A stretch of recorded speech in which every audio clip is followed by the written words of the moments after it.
பாண்டவர்கள் பூண்ட சபதத்தை நினைவில் நிறுத்த வேண்டிய நேரம் இது. சிரித்து மகிழும் நேரம் அல்ல. பாண்டவர்கள் காட்டிலிருந்து திரும்பும் வரை நாம் அஞ்சிக் கொண்டேதான் இருக்க வேண்டுமா? பகைவன் இல்லாத சத்திரியன் ஆண்மையற்றவனுக்கு நிகரானவன். ஆகவே பகையை நெஞ்சில் நிறுத்துங்கள். பாண்டவர்களை அடியோடு அழிக்க வழி தேடுங்கள்.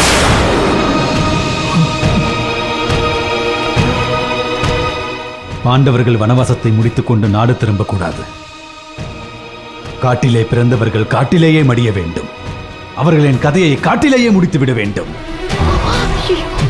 சடங்குகள் செய்ய சடலங்கள் கூட கிடைத்துவிடக் கூடாது மாமா. அப்படி என்றால் ஒற்றர் படை ஒன்றை திரட்ட வேண்டும். பாண்டவர்களை இரவு பகலாக நோட்டமிட வேண்டும். அவர்களின் ஒவ்வொரு அசைவும் நமக்கு தெரிய வேண்டும். தக்க தருணம் பார்த்து அவர்களை மேலோகம் அனுப்ப வேண்டும். நான் சொல்வது சரிதானே மாமா?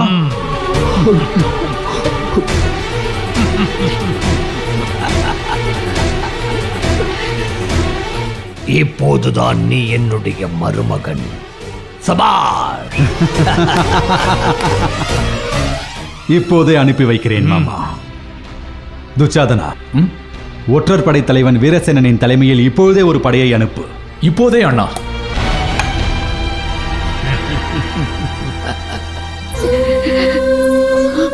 காந்தாரி, துரியோதன் பேசிய பேச்சை கேட்டாயல்லவா? கேட்டேன். அந்த கொடிய வார்த்தைகளை இந்நிலையில் என் பேச்சுக்கு அவன் செவிசாய்ப்பான் என்ற நம்பிக்கை எனக்கு துளியளவும் இல்லை. எனக்கும் அப்படித்தான் தோன்றுகிறது. ஆனால் நாம் ஏதாவது செய்துதானே ஆக வேண்டும்.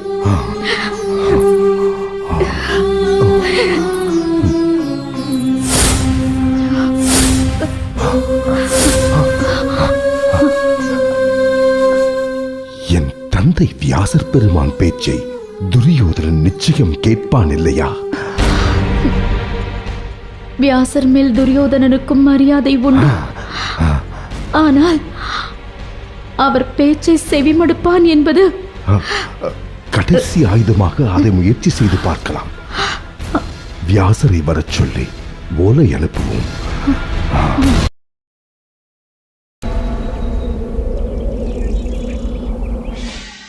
பசியோடு வந்த எனக்கு அன்னமிட்டு திருப்தி செய்து விட்டீர்கள். மனதில் கவலையோடு நிற்கிறீர்களே தாயே. தங்கள் பிள்ளைகள் தற்போது வனவாசத்தை மேற்கொண்டுள்ளார்கள். ஆனால் உணவிற்கும் உறைவிடத்திற்கும் எப்படியெல்லாம் கஷ்டப்படுகிறார்களோ என்று நினைத்து நினைத்து தாங்கள் அல்லும் பகலும் வேதனையை அனுபவித்து வருகிறீர்கள்.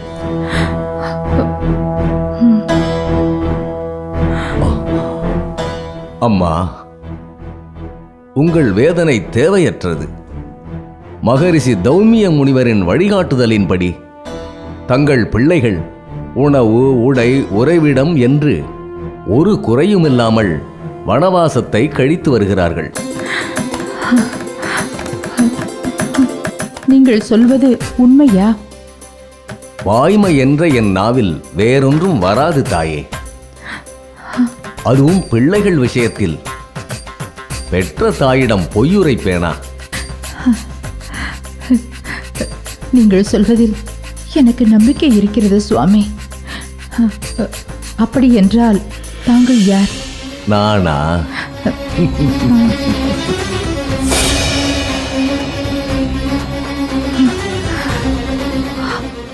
என்ன அத்தை, நலமாக இருக்கிறீர்களா?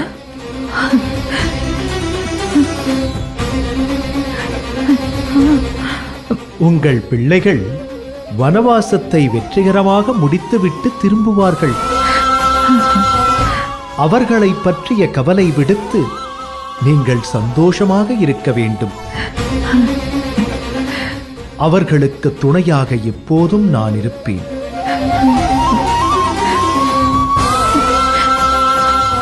கிருஷ்ணா, நீ கூறிய இந்த வார்த்தைகள் போதும். இனி நான் நிம்மதியாக இருப்பேன் கிருஷ்ணா. அம்மா, நான் கிருஷ்ணர் அல்ல. என்னை பிருகத்சவ முனி என்று அழைப்பார்கள். மன்னிக்க வேண்டும் மகிழ்ச்சி. என் பிள்ளைகள் பற்றி தாங்கள் உதிர்த்த ஒவ்வொரு சொல்லும் பகவான் ஸ்ரீ கிருஷ்ணன் உரைத்த வாக்காகவே எனக்கு தோன்றுகிறது. திக்கற்றவர்களுக்கு அவரே என்றும் துணை அம்மா. உங்கள் எண்ணம் ஈடேறும். நான் வருகிறேன் அம்மா. ததாஸ்து.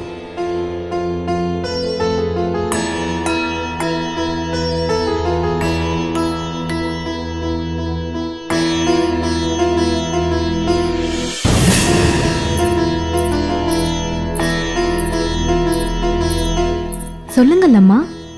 சுலபா, என் பிள்ளைகள் பற்றிய கவலை இன்றோடு என்னை விட்டது. என்ன சொல்கிறீர்கள் அண்ணி? திடீரென்று எப்படி இப்படி ஒரு மாற்றம்? அந்த ஸ்ரீகிருஷ்ணனை ரிஷி ரூபத்தில் வந்து என் பிள்ளைகளுக்கு எந்த கஷ்டமும் இல்லை என்று கூறிவிட்டான். இனி எனக்கு என்ன கவலை இருக்க முடியும்?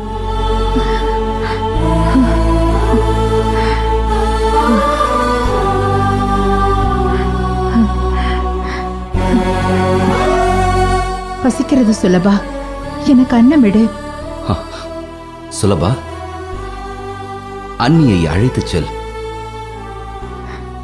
விதுரா, அண்ணி, இன்று நான் வயிறார உண்ணப் போகிறேன். என் பிள்ளைகள் 13 வருடங்கள் கழித்து நாடு திரும்பும் பொழுது நான் நலமுடன் இருக்க வேண்டும் அல்லவா? ஆம். அதற்காக இனிமேல் நான் நன்றாக உணவருந்த போகிறேன். மிக்க மகிழ்ச்சி அண்ணி. சுலபா, அண்ணியை அழைத்துச் செல். வாருங்கள் அம்மா.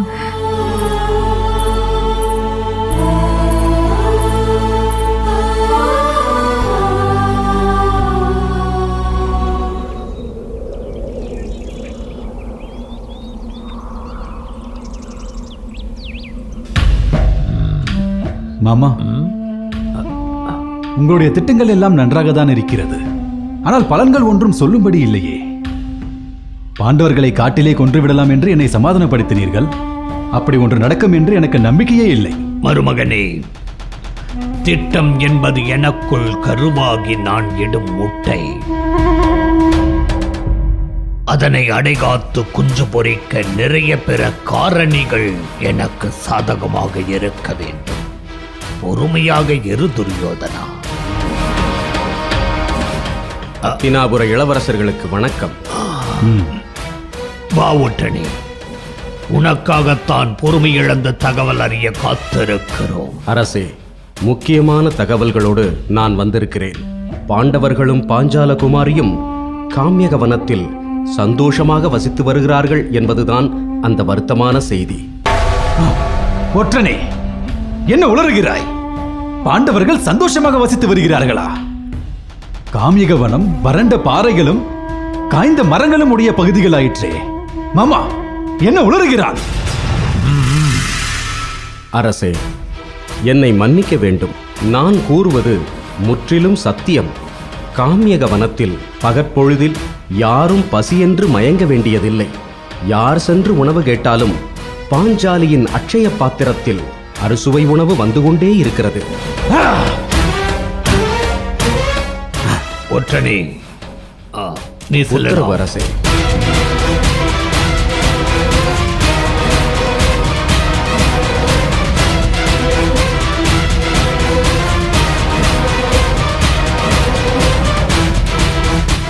உடனே மனமுடிந்து போகாதே. நன்றாக உண்டு கொழுக்கட்டும் பாண்டவர்கள். அதனால் என்ன? சந்தோஷமாக இருப்பவர்களுக்கு சாவுக்கான வாய்ப்பே வராதா? பாண்டவர்களின் சாவுக்கான அழைப்புதான் காம்யகவனம். மாமா, மறுபடியும் என்ன குழப்புகிறீர்கள்? ஒளியை தேடி விளக்கை நெருங்கிவிட்டன அந்த பாண்டவ வெட்டில் பூச்சிகள். மாமா, சிறிது புரியும்படியாகத்தான் கூறுங்களேன்.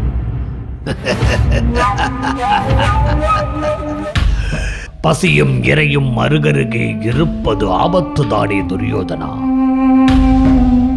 தெரிந்தோ தெரியாமலோ புலியும் ஆடும் அருகருகே காம்யக வனத்தில் அலைந்து திரிகின்றன. பாண்டவர்கள் வசிக்கும் அதே காம்யக வனத்தின் பின்புறத்தில் கிரிமிரன் என்ற மனித முழுங்கிய அரக்கன் இருக்கிறான். கிருமிரனா? அவன் யார்? அவன் காட்டில் வசித்தால் நமக்கென்ன மாமா?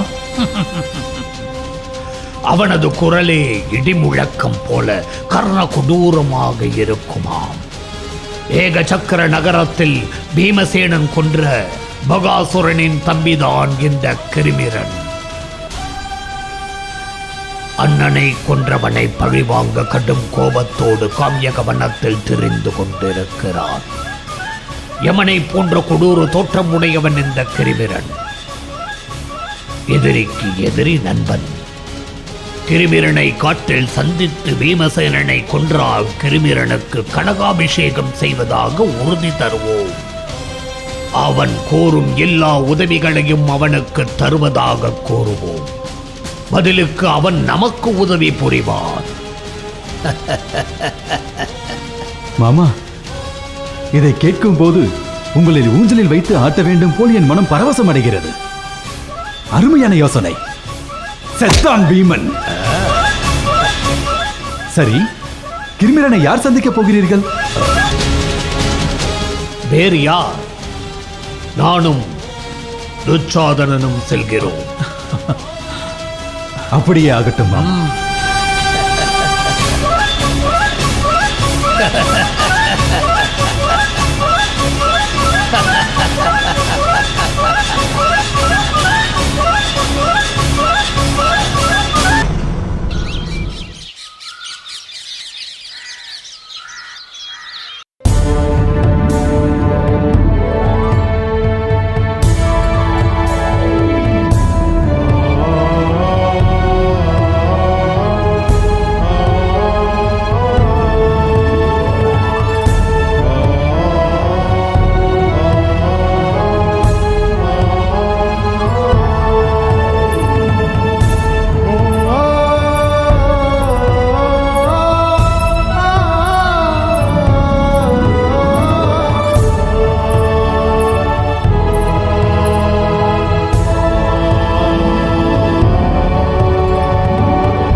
दीर्घायुष्मान भव.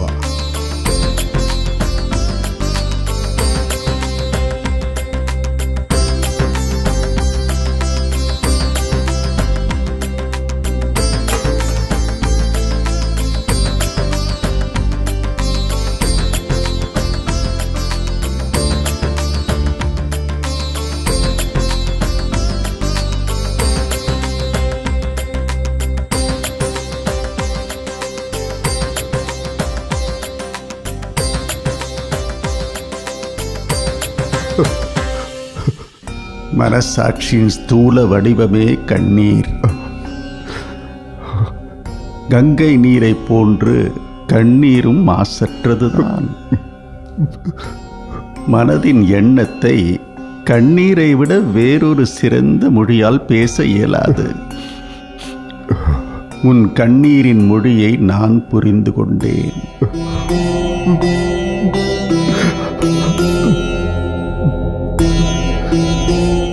சுவாமி, இங்கு நடந்த அதர்மத்துக்கெல்லாம் நானே மூல காரணமாவேன். நானே மூல காரணம். தயவு செய்து என்னை மன்னித்து விடுங்கள். என்னை மன்னித்து விடுங்கள்.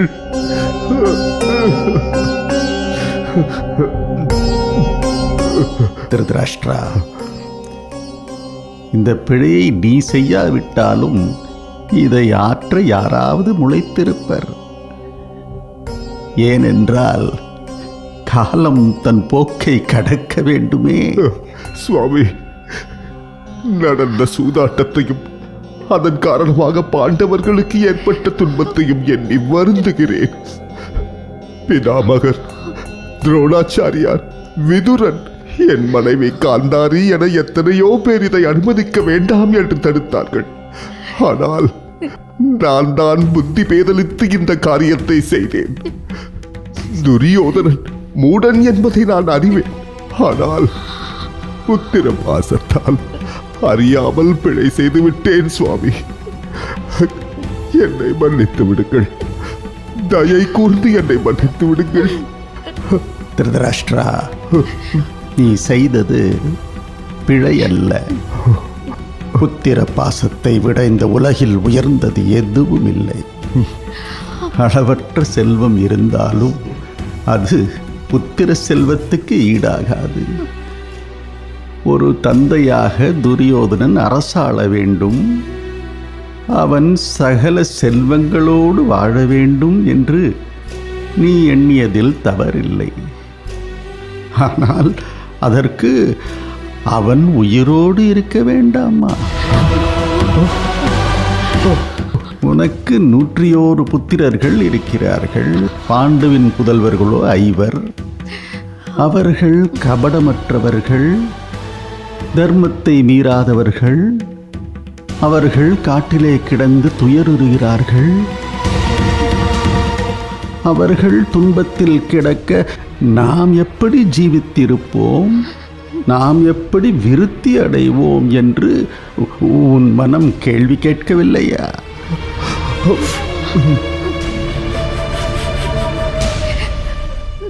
மக்களை சுமக்கும் பூமி மாதேவி பொறுமையின் வடிவம்தான். ஆனால் அவள் சினமுற்றால் இந்த பூலோகமே வெடித்து சிதறிவிடும். அதேபோல் பாண்டவர்களின் பொறுமையை இனியும் சோதிக்காதே. பாண்டவர்களுக்கும் கௌரவர்களுக்கும் யுத்தம் மூண்டால் துரியோதனனை அவர்கள் கொன்று விடுவார்கள். சுவாமி,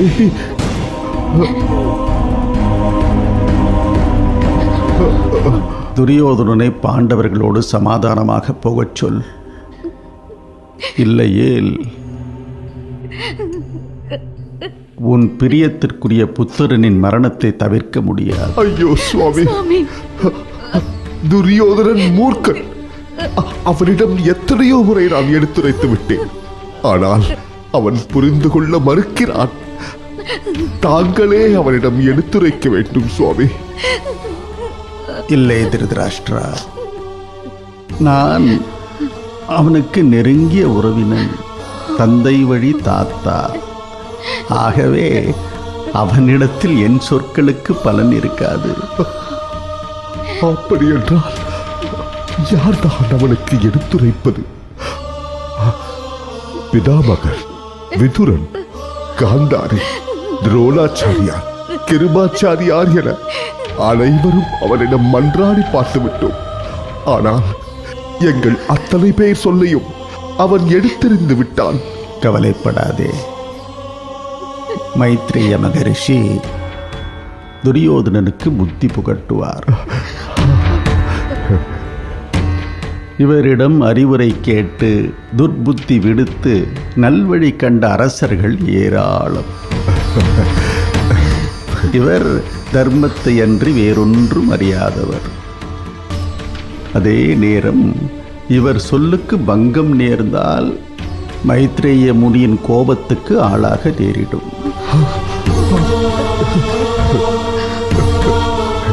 என் புத்திரன் துரியோதனன் மைத்ரேய முனியின் சொல்லுக்கு செவிமடுப்பான் என்ற நம்பிக்கை இருக்கிறது. உன் நம்பிக்கை நிறைவேறினால் நல்லதுதான். உன் புத்திரனை அழைத்து வா. அப்படியே செய்கிறேன்.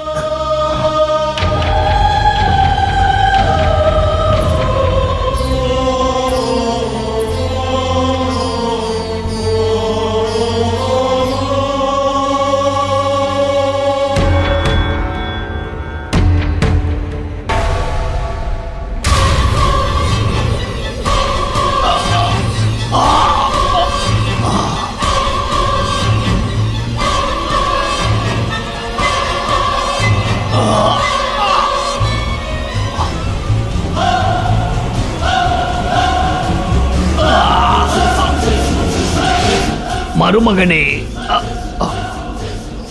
உன் அண்ணன் ஊஞ்சலில் வைத்து ஆட்ட வேண்டும் போல் தோன்றுகிறது என்றான். அது உடனே நிறைவேறிவிட்டது. மாமா, வலி உயிர் போகிறது. இவர்கள் நம்மை எதற்கு தூக்கி கொண்டு செல்கின்றார்கள்? கறி சமைத்து உண்பதற்காக. உன் தாய் தந்தையர் வஞ்சகமில்லாமல் உனக்கு சோறு போட்டு வளர்த்திருக்கிறார்கள். உன்னை காவடி தூக்குபவர்கள் எவ்வளவு சந்தோஷமாக இருக்கிறார்கள் பார்த்தாயா? மாமா, இப்படி தெரிந்திருந்தால் உங்களுடன் இந்த தற்கொலை பயணத்திற்கு வந்திருக்க மாட்டேன். மாமா, சொல் மருமகனே, உண்மையிலேயே உங்களுக்கு அந்த கிர்மிரனை தெரியுமா? அந்த கிர்மிரன் என்ன மகத நாட்டின் மன்னனா? இல்லை, பாஞ்சால நாட்டின் மன்னனா? மாமா, என்ன திடீரென்று கத்துகிறார்கள்? நாம் நெருங்கி விட்டோமோ? சாவைத்தானே. எலிவலை என்று பாம்பு பொந்தில் கைவிட்டு விட்டீர்களே. எதிரிக்கு வெட்டிய குழியில் நாமே விழுந்து விட்டோமே. மருமகனே, என்னை கொஞ்சம் உறங்க விடு. மாமா, மருமகனே, கோபப்படாதே. என்னை சிந்திக்க விடு.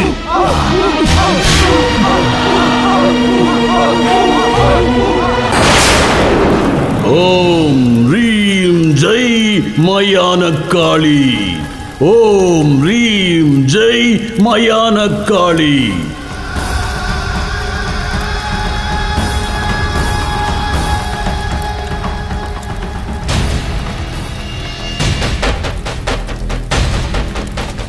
ஓம் ரீம் மயானக்காளி. ஓம் ரீம் ஜெய் மயானக்காளி. ஓம் ரீம் மயானக்காளி. ஓம் ரீம் ஜெய் மயானக்காளி. ஓம் ரீம் ஜெய் மயானக்காளி.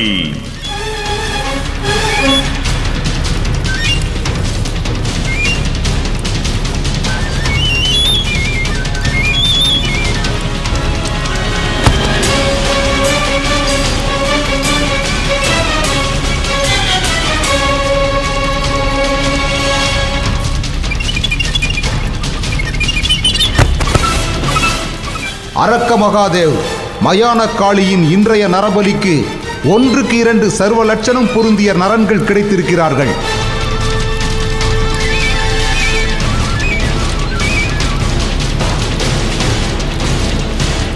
மாமா, என்ன துச்சாதனா?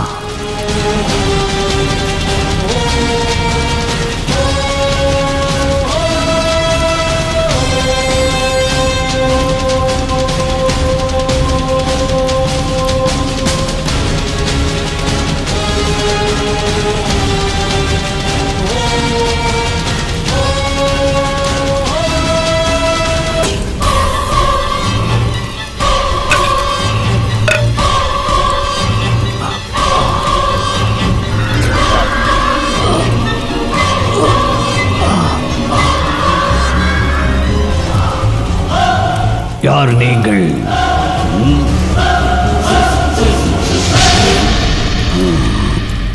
என்னுடைய பலிபீடத்திற்கு வந்து என்னையே யார் என்று கேட்கிறாயா?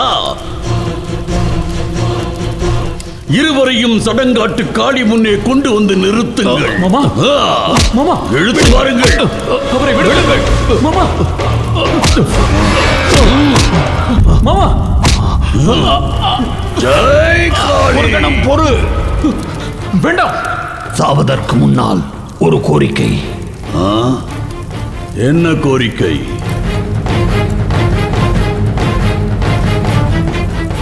நீங்கள் யார்? என்ன நோக்கத்திற்காக எங்களை பலி கொடுக்கிறீர்கள்? காளி மீது ஆணையிட்டு கூறுங்கள். நான் கிர்மிரன், அசுரன். எனது அண்ணன் பகாசுரனை கொன்ற பீமசேனனை எப்படியும் கொல்வதாக சபதம் செய்திருக்கிறேன். அதை நிறைவேற்ற மயான காளிக்கு நரபலி கொடுக்கப் போகிறேன். போதுமா? நீ யாரை கொல்வதற்கு இந்த நரபலி கொடுக்கப் போகிறாயோ அந்த பீமனை குடும்பத்தோடு காட்டிற்கு அனுப்பி வைத்த சகுனி நான் தான். பீமன் எங்கிருக்கிறான் என்ற ரகசியம் எனக்குத்தான் தெரியும். கிர்மிரா, உன்னுடைய கொடுவாள் உயர்த்தி பிடிக்க வேண்டியது இந்த சகுனியின் தலை மீது அல்ல, பீமனின் தலை மீது. உன்னை சந்திக்கவே அத்தினாபுரத்து இளவரசன் துரியோதனன் எங்களை அனுப்பி வைத்தான். இதோ இங்கே நிற்கும் மற்றொரு பலியாடு துரியோதனனின் செல்லத் தம்பி துச்சாதனன்.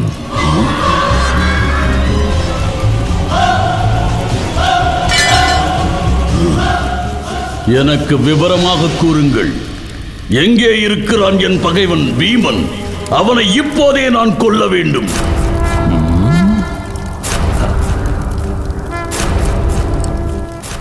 ஒரு பாவமும் அறியாத உங்கள் அண்ணன் பகாசுரனை கொன்ற பீமனை பழிவாங்க நீங்கள் சபதம் செய்திருப்பதே எங்களுக்கு மிகுந்த சந்தோஷம். பாண்டவர்கள் வசிக்கும் இடத்தை உங்களுக்கு நான் காட்டுகிறேன். பீமனை தாங்கள் எப்படியும் வதம் செய்ய வேண்டும் என்பதே அத்தினாபுரத்து இளவரசன் துரியோதனனின் வேண்டுகோள். நீங்கள் மட்டும் பீமனை வதம் செய்தால் உங்களுக்கு கனகாபிஷேகம் செய்வதாக என் அண்ணன் துரியோதனன் வாக்குறுதி அளித்திருக்கிறார்.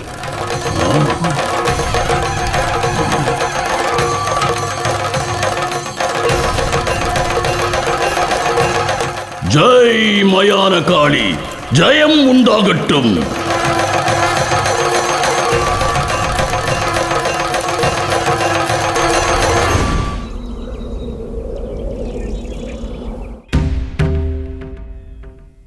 துரியோதனா, நாங்கள் உன் நலனை தவிர வேறொன்றையும் சிந்திக்கத் தெரியாதவர்கள். ஆகவே தந்தை சொல்வதை சற்று பொறுமையாக கேள். கேட்டுக்கொண்டுதானே இருக்கிறேன். அதற்கு எதற்கு இத்தனை பெரிய பீடிகை? மகளே, உன்னுடைய இந்த முன்கோபமும் எடுத்திருந்து பேசும் பாங்கும் உனக்கு நல்லதல்ல. இன்று ஒரு நாள் மட்டுமாவது நாங்கள் சொல்வதை கேள். துரியோதனா, இன்று நம் அரண்மனைக்கு வியாசர் பெருமானும் மைத்ரேய முனியும் வந்திருக்கிறார்கள். அரண்மனை என்றால் 1000 முனிவர்களும் மகரிஷிகளும் வந்து போவது வழக்கம்தானே? அதல்ல, உன் நலம் காக்க மைத்ரேய முனிவர் சில அறிவுரைகளை பகர்வார்கள். அதை நீ சிரம் தாழ்ந்து கேட்கத்தான் வேண்டும் துரியோதனா. தந்தையே, நிரம்பிய குடத்தில் நீர் ஊற்றுவது வீண் வேலை.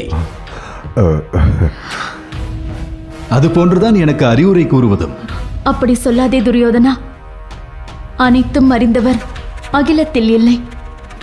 இது அனைவரும் அறிந்த உண்மை. ஆம் மகனே, உன் ஆணவத்தை விடுத்து அறம் அறிந்த அறிஞர்களின் அறிவுரையை பணிந்து கேள். அப்படி நீ செய்தால் உனக்கு நன்மையே நடக்கும். சரி, உங்கள் விருப்பத்திற்காக வருகிறேன். மிக்க மகிழ்ச்சி. வா. வாருங்கள் அரசே.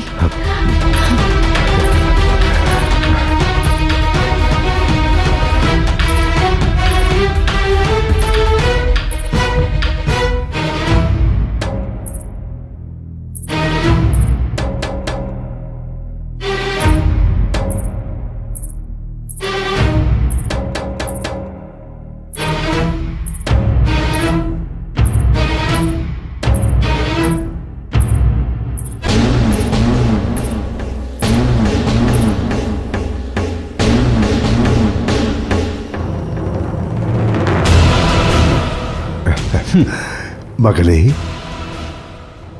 மகாரிஷிகளை வணங்கிக் கொள்.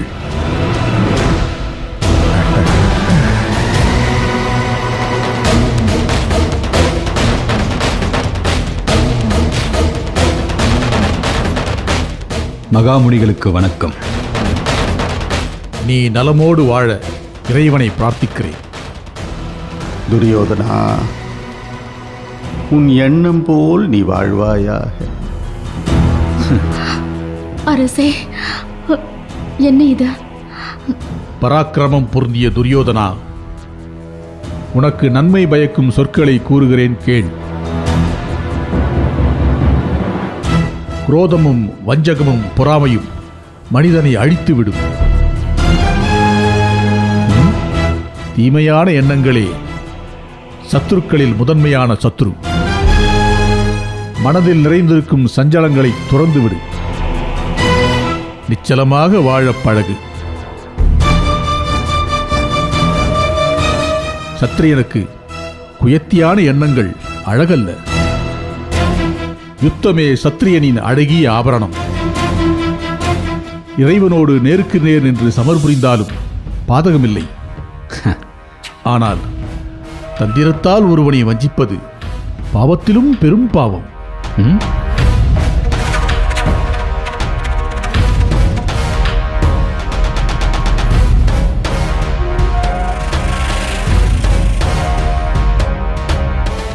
தாங்கள் கூறுவதை நான் முழுமையாக ஏற்றுக்கொள்கிறேன். ஆஹா,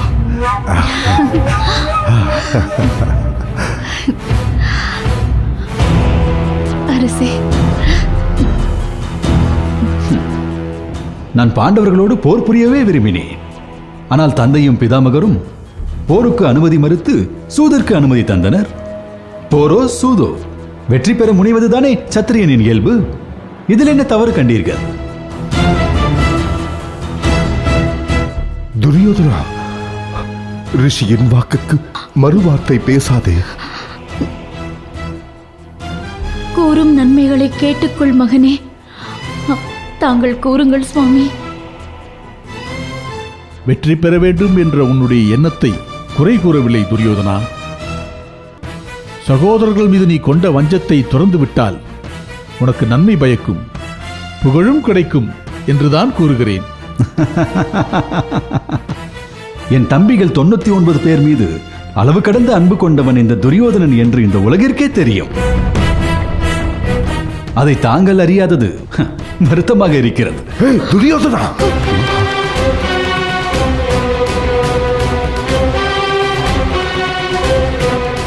அதே பாசத்தை நீ பாண்டவர்கள் மீதும் காட்டினால் உன் புகழ் மேலும் கூடும் என்பதை நீ புரிந்து கொள்ள வேண்டும். பாண்டவர்களை வஞ்சிக்காதே. உனக்கும் உன்னை சேர்ந்தவர்களுக்கும் இந்த உலகத்தவர்களுக்கும் நன்மையை செய். பாண்டவர்களின் வலிமையை நீ அறிவாய். ஆயினும் உனக்கு நினைவூட்டுகிறேன், கேள். வாசுதேவ கிருஷ்ணனாலேயே வெல்ல முடியாத மகாசூரனான ஜராசந்தனை பீமன் வதம் செய்து விட்டான் என்பதை நீ அறிந்திருக்கிறாய். தேவர்களின் சத்துருக்கான இடும்பன், பகாசுரன் ஆகியோரையும் பீமன் வதம் செய்து விட்டான் என்பதை இந்த உலகமே அறியும். இதை தவிர ஸ்ரீமன் நாராயணின் அவதாரமான வாசுதேவ கிருஷ்ணன் பாண்டவர்களின் பக்கம் நிற்கிறான். மேலும் துருபத மன்னனின் புத்திரர்கள் பாண்டவர்களின் மைத்துனர்கள். அவர்கள் மகாசூரர்கள், வஜ்ரம் போன்ற தேகம் உடையவர்கள். அவர்களை வெல்ல ஒருவராலும் இயலாது. ஆகவே நீ பாண்டவர்களோடு சமாதானமாக போய்விடு. பாண்டவர்களின் விரோதத்தை சம்பாதித்து யமனின் வாயில் விழாதே.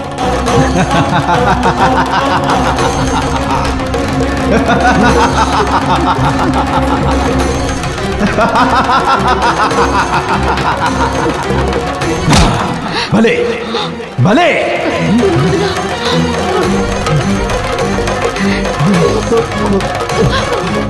தாங்கள் பராரிகளான பாண்டவர்களின் துதிப்பாட இங்கே வந்தீரா?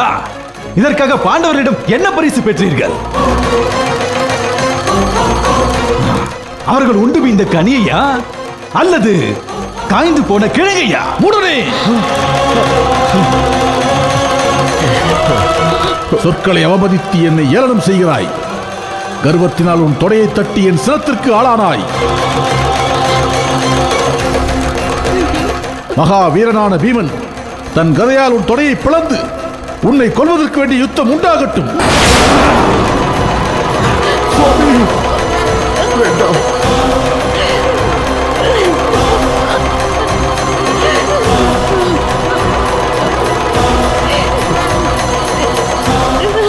வேண்டாம் சுவாமி, தயவு செய்து அவனை மன்னித்து விடுங்கள்.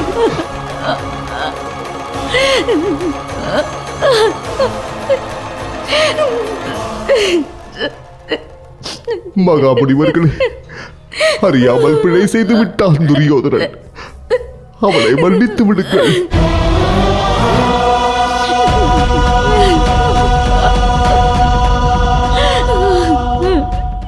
உங்கள் சாபம் பலிக்க கூடாது. அதற்கு ஏதேனும் உபயம் அளியுங்கள் சுவாமி.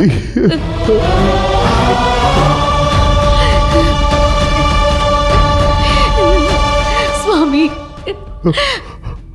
துஷ்டனே ஆனாலும் துரியோதனன் எங்கள் புத்திரன். அவனுக்கு கருணை காட்டுங்கள், கருணை காட்டுங்கள் சுவாமி, கருணை காட்டுங்கள்.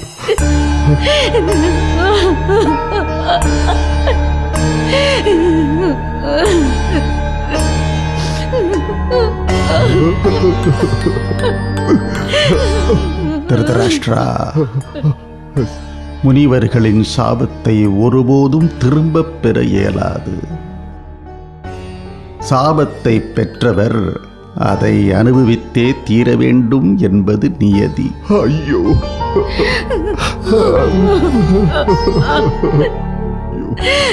சுவாமி, சற்றே மனம் இறங்கி சொல்லுங்கள்.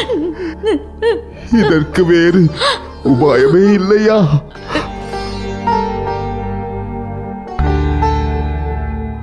அத்தினாபுரத்தின் அரசனே, கேட்டுக்கொள். நான் கூறிய உபதேசங்களை உம்முடைய புத்திரன் துரியோதனன் கேட்டு பாண்டவர்களோடு சமாதானமாக வாழ்ந்தால் என் சாபம் பலிக்காது.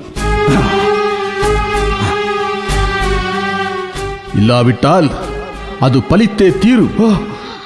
நான் வருகிறேன்.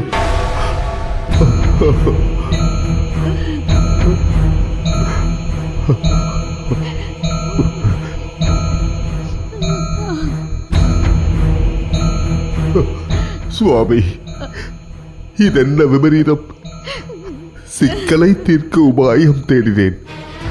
இப்போது உபாயமே சிக்கலாக உருமாறிவிட்டதே.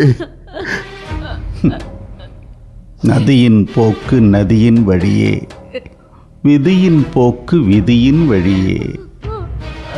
மடை மாற்ற நீ நினைத்தாய், ஆனால் விதி தன் மூர்க்கத்தை காட்டிவிட்டது. சுவாமி, உன் புத்திரனின் குண இயல்பு அவன் குருதியோடு கலந்து விட்டது. அதை மாற்ற நான் அல்ல, அந்த ஈசனாலும் இயலாது. திருதராஷ்டிரா, சுவாமி, இப்போது நான் என்ன செய்வது?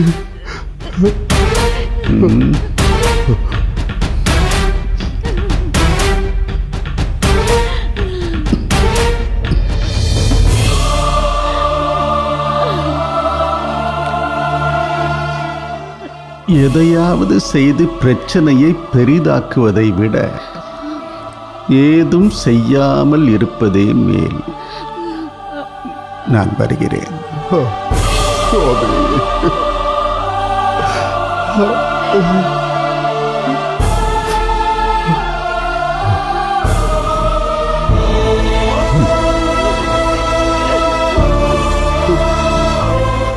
தந்தையே, என் மீது தவறு இல்லாத போது இந்த முனிவரின் சாபம் என்னை என்ன செய்யும்? வேண்டாம் மகனே, வேண்டாம். கலங்காதீர்கள், நான் வருகிறேன்.